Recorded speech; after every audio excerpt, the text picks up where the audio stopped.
Yes, બરાબર છે. Okay, આમ 3D. Yes yes yes yes, that's it. તો ચાલો ફ્રેન્ડ્સ, એક કામ કરીએ. અત્યારે આપણે આ ઝૂમ મીટિંગ અહીંયા પૂરી કરીએ, કારણ કે તમારા લોકોના ઓફિસ અવર્સ અહીંયા પૂરા થવા આવ્યા છે. અને રહી વાત આ કોડિંગની, તો હું હજુ આજે પણ 2-3 કલાકનો ઓવરટાઈમ કરવાનો જ છું. એટલે કોડિંગનો જે પણ પ્રોબ્લેમ છે ને, એ હું સોલ્વ કરી લઈશ. તમે લોકો ચિંતા ના કરો, બરાબર ને? Okay, ya, okay, bye bye. Okay, 3000 plus 4000 plus 6000 into 7. હા, ઓકે. આટલા રો મટીરિયલનો સ્ટોક તો અત્યારે કરી લેવો, તો જ મેન્યુફેક્ચરિંગ શરૂ કરી શકાશે. નહીંતર એ સમયે જો સ્ટોકમાં પ્રોડક્ટ્સ નહીં હોય ને, તો પછી કસ્ટમરની ડિમાન્ડને પહોંચી વળવું મુશ્કેલ થઈ પડશે. અઘરું થશે યાર. બરાબર છે, પણ પપ્પા, તમે લોકો સમજવાનો થોડો તો પ્રયત્ન કરો. 10 મહિના લગ્ન પાછળ લઈ જઈશું ને, તો કોઈ વાંધો નહીં આવે. અને મેં ભક્તિ સાથે પણ વાત કરી લીધી છે. એ પણ એના મમ્મી પપ્પા અને સગાવાળાને મનાવવાનો પ્રયત્ન કરે જ છે. એટલે તમે અને મમ્મી બંને ચિંતા ના કરો. બાપાની દયાથી બધું જ ગોઠવાઈ જશે. અને કાકા કાકીને અને બીજા બધાને હું સમજાવી દઈશ. તમે શું કામ ચિંતા કરો છો? ઓકે, જુલાઈ કમ્પ્લીટ, ઓગસ્ટ કમ્પ્લીટ. હવે સપ્ટેમ્બરમાં આ સબ્જેક્ટના આ 5 ચેપ્ટર લગભગ 10 દિવસમાં હું પતાવી દઈશ. પછી મિકેનિક્સ સબ્જેક્ટના આ 4 ચેપ્ટર લગભગ 6 દિવસમાં પતી જશે. એટલે એક્ઝામની ઓલમોસ્ટ 70% પ્રિપરેશન પહેલેથી પૂરી થઈ જશે. વાહ, સરસ. એટલે મને લાગે છે કે એ વખતે 20 દિવસની રજા લેવામાં કોઈ વાંધો નહીં આવે, વાંચવાની જરૂર નહીં પડે.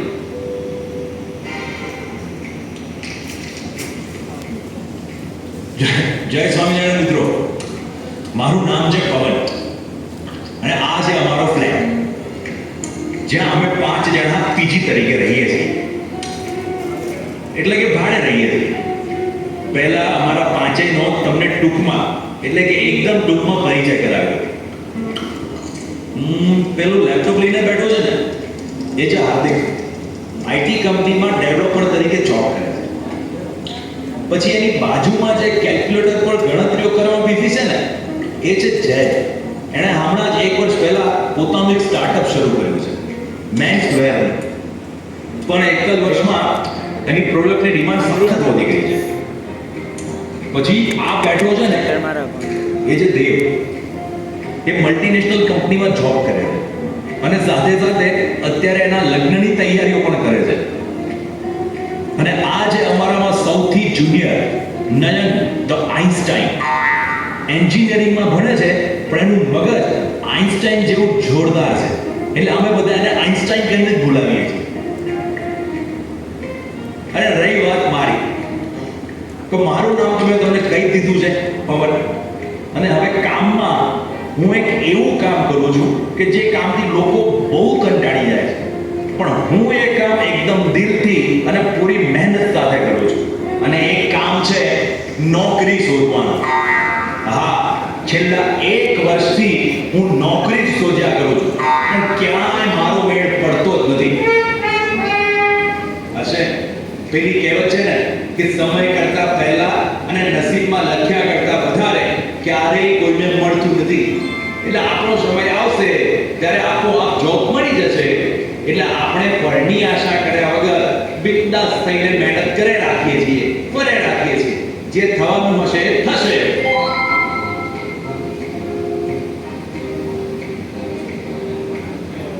મને લાગે છે કે તમારા બધાના મનમાં પણ ક્યારનોય એક પ્રશ્ન ઘોળાતો છે કે આ બધા લોકો શું કરી રહ્યા છે. પણ તમારા લોકોની જેમ મારા મનમાં પણ એ જ પ્રશ્ન રમ્યા કરે છે. કારણ કે આ લોકો ખાલી આજે નહીં, પણ છેલ્લા 1 અઠવાડિયાથી આ જ રીતે ઊંધું કાઢીને કંઈક ને કંઈક કર્યા જ કરે છે લેટ્સ ગો. આજે તો તમારા અને મારા આ પ્રશ્નોનો ઉકેલ લાવીને જ રહેવો છે. ચાલો.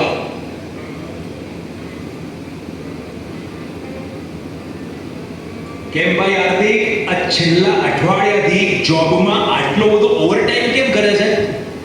આ વર્ષે પ્રમોશન લેવાનું છે કે શું હે ભાઈ? ના ભાઈ ના, હજી પ્રમોશનને તો 3-4 વર્ષની વાર છે. તો પછી લાંબી રજાઓ લેવાની લાગે છે. હા, રજા તો લેવી જ પડશે ને. પણ શેના માટે? એ અત્યારે નહીં, સમય આવે ત્યારે કહીશ. અત્યારે પહેલા મને આ કામ પૂરું કરી લેવા દે યાર, પ્લીઝ. એ જાયલા, તું આ કેલ્ક્યુલેટરમાં રોજ શું ગણતરી કર્યા કરે છે? આ વર્ષે કંઈ 2-3 કરોડનું ટર્નઓવર કરવાનું પ્લાનિંગ તો નથી કરતો ને? એ પવન પ્લીઝ અત્યારે હેરાન નહીં કર્યા. આમાં જો ગણતરીમાં થોડી ભૂલ પડશે ને તો ફરી વાર બધું કરવું પડશે. તો પ્લીઝ 1 કલાક પછી વાત કરીએ આપણે. ગજબ બેઇજ્જતી.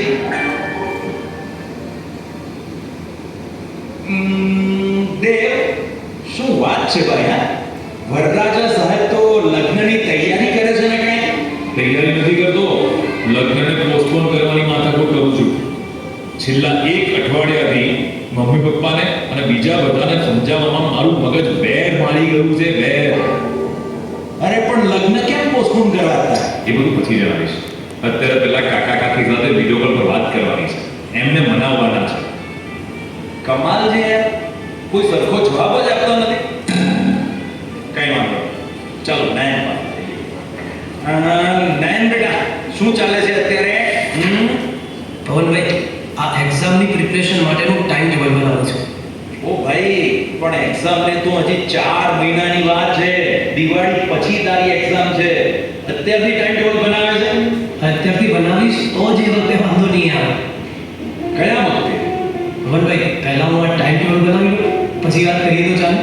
અરે વોટ ઇઝ ધીસ યાર? કોઈ કંઈ કહેતું જ નથી.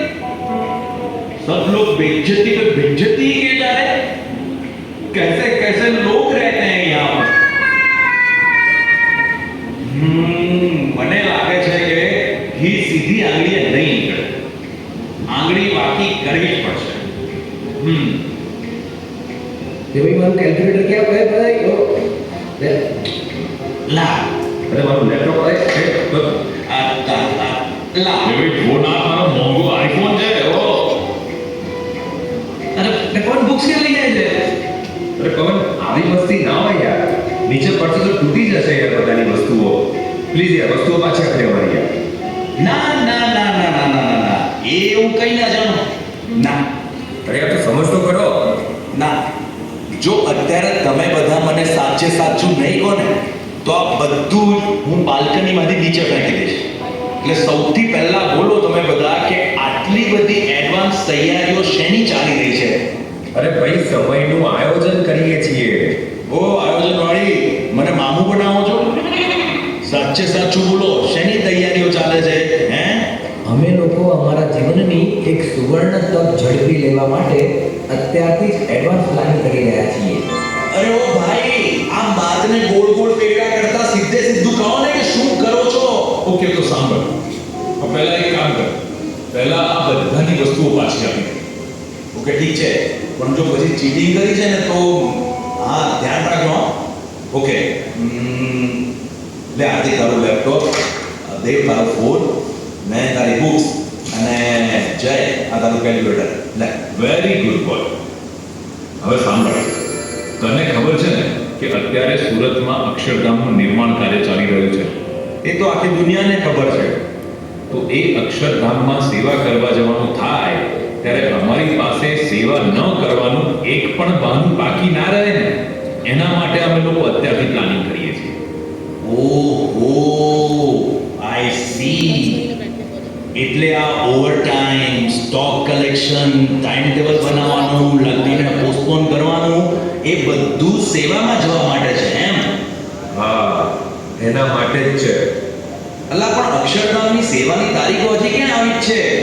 ક્યારે જવાનું છે, કેટલા દિવસ જવાનું છે, કઈ સેવામાં જવાનું છે, એ ક્યાં કઈ નક્કી છે?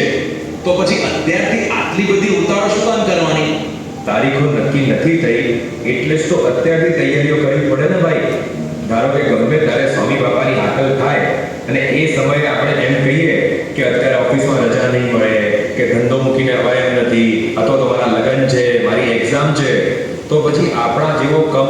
કોઈ નહીં હોય. અને જો ભૂલથી પણ આ સુવર્ણ તક વેડફાઈ ગઈ ને તો જિંદગીભરનો અફસોસ રહી જશે.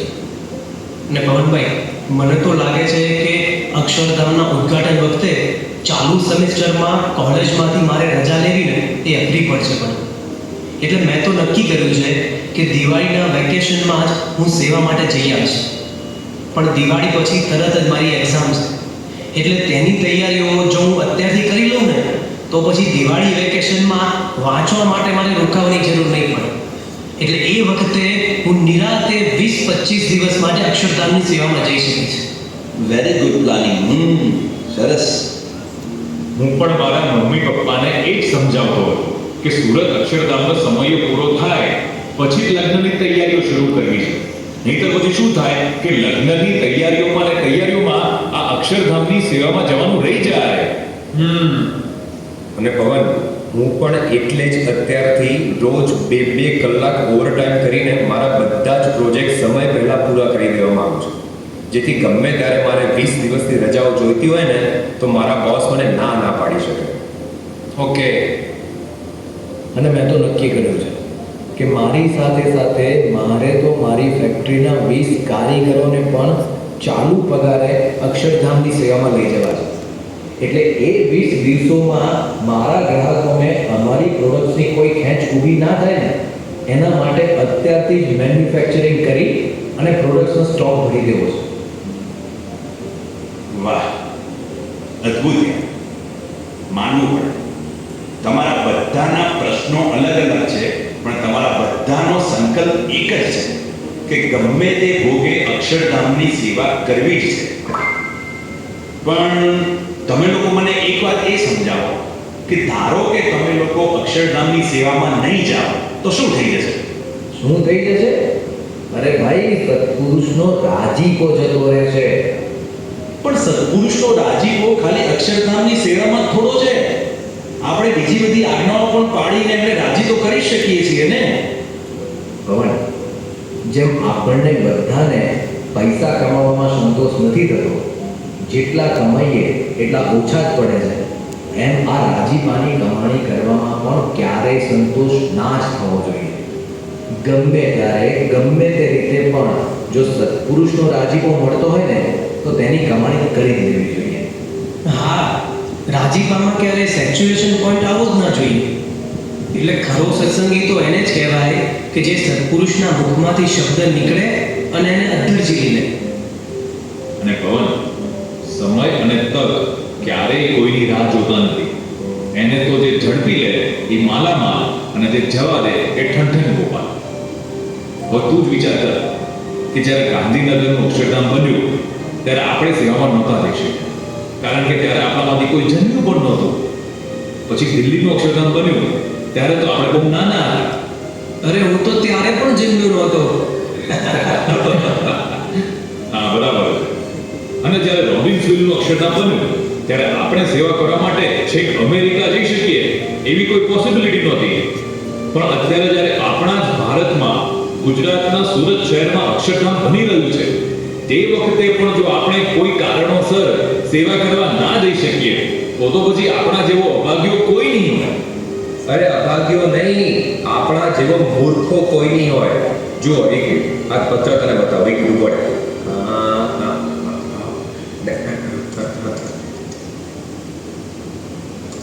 હા, જો.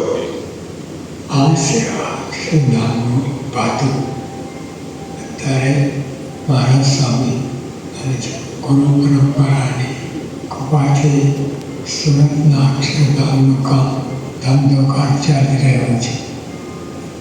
અને તેઓની જ દયાથી જોતજોતામાં પૂરો પણ થઈ જશે. કારણ કે ભગવાન અને ગુણાદેશન પુષ્ટો અતિ સમય છે. એમ છતાં તેઓ આપણને આપણા કલ્યાણ માટે સેવા આપે છે, જેથી આપણું માત્ર સુરતના જ નહીં પણ સર્વે હરિભક્તોએ અક્ષરધામની સેવામાં જોડાઓ. આ સેવા ફરી નહીં મળે. આ સેવાથી આપણા સર્વે શુભ સંકલ્પો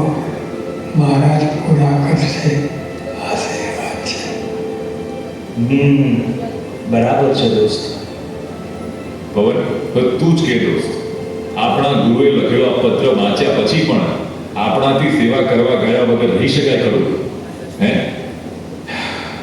ના દે, હવે તો અક્ષરધામની સેવાનું પાથું ભર્યા વગર રહેવાય જ નહીં. અક્ષરધામની સેવા કરી અને સત્પુરુષનો રાજીપો મેળવવાની તમારા લોકોની આવી તૈયારીઓ જોઈને તો મને પણ લાગે છે કે મારે પણ અત્યારથી જ તૈયાર રહેવું પડશે. એક હેલો, હા પવન બોલું છું. યસ, લગભગ 15 દિવસ પહેલા મેં ત્યાં જોબ માટે એપ્લાય કર્યું હતું. હા, ઓ અચ્છા, મારું સિલેક્શન થઈ ગયું છે એમ? ઓકે, તો સેલરી પેકેજ શું મળશે? 30,000. ઓકે ઓકે, હા હા, વાંધો નહીં, હું તમને થોડું વિચારીને જણાવું. I call you back. Yeah sure, bye. ઓહો, શું વાત છે પવન, લાગે છે જોબ મળી ગઈ એમ ને? હા દોસ્ત.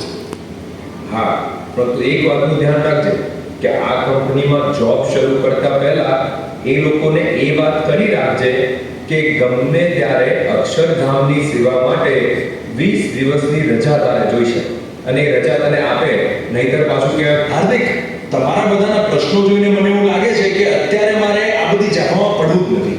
ક્યાંક 20 દિવસની રજા માંગીએ અને ના પાડી દે અથવા તો નોકરીમાંથી કાઢી મૂકે તો તમારી અક્ષરધામની સેવા જતી રહે. એના કરતાં તો અક્ષરધામના ઉદ્ઘાટન સુધી મારે કોઈ નોકરી કરવી જ નથી. 6-7 મહિના આમ કે આમ, એમાં ક્યાંથી ખાતું મોડું થઈ જવાનું છે? એટલે હવે મેં તો વિચારી જ લીધું છે કે તમે બધા તો જ્યારે સેવામાં જાઓ ત્યારે, પણ મારે તો આવતા અઠવાડિયે જ અક્ષરધામની સેવામાં પહોંચી જવું છે. અને સમયા પછી નોકરી શોધીશું, અને ભગવાનની ઈચ્છા હશે તો આના કરતાં પણ સારી નોકરી મળશે. એટલે અત્યારે આ સેવા કરીને મન સાઈ મહારાજનો રાજીપો લઈ લઈએ, બરાબર કે નહીં? પણ તો પછી તમારા ઘરે જવાબ શું આપશો તમે? હવે એ બધું થઈ પડશે, મહારાજ સ્વામી સંભાળી લેશે, એની ક્યાં ચિંતા કરવી? વાહ પવન વાહ, તું તો અમારા કરતા પણ સવાયો નીકળ્યો હો ભાઈ. અરે સવાયો ને એવું કાંઈ નથી ભાઈ, પણ હા, હવે મેં એટલું તો નક્કી કરી જ નાખ્યું છે કે ક્યારેય પણ સત્પુરુષનો રાજીપો કમાવાનું ટાણું આવે ને ત્યારે તેમાં કોઈ પણ જાતનું કોમ્પ્રોમાઇઝ નહીં કરવાનું, કોઈ પણ બહાના કે છટકબારી શોધવાની જ નહીં. તો વાલા યુવક મિત્રો, રાહ શેની જુઓ છો? જો છેલ્લી ઘડીએ બહાના શોધવા બેસીશું ને તો આ અક્ષરધામની સેવાની તક ચૂકી જવાશે અને પછી બળતરા સિવાય કાંઈ હાથમાં નહીં આવે. એટલે અત્યારથી જ તૈયાર રહેજો. અને ભાઈઓ, નોકરી, ધંધો, અભ્યાસ એ બધું તો આપણે સંભાળવાનું છે, એમાં ના નથી, પણ સાથે સાથે અક્ષરધામની સેવા કરવા માટે જવાનું આયોજન પણ અત્યારથી જ આપણે કરવું પડશે. સત્પુરુષની હાકલ થાય એટલે સીધા ઉપરી જ જવાનું છે બધાએ. ગુરુનો રાજીપો લૂંટવા અને ભવસાગર પાર કરવાનું આ અક્ષરધામનું પાટું ભરવા માટે. તો તૈયાર રહેજો બધા, રહેશો ને?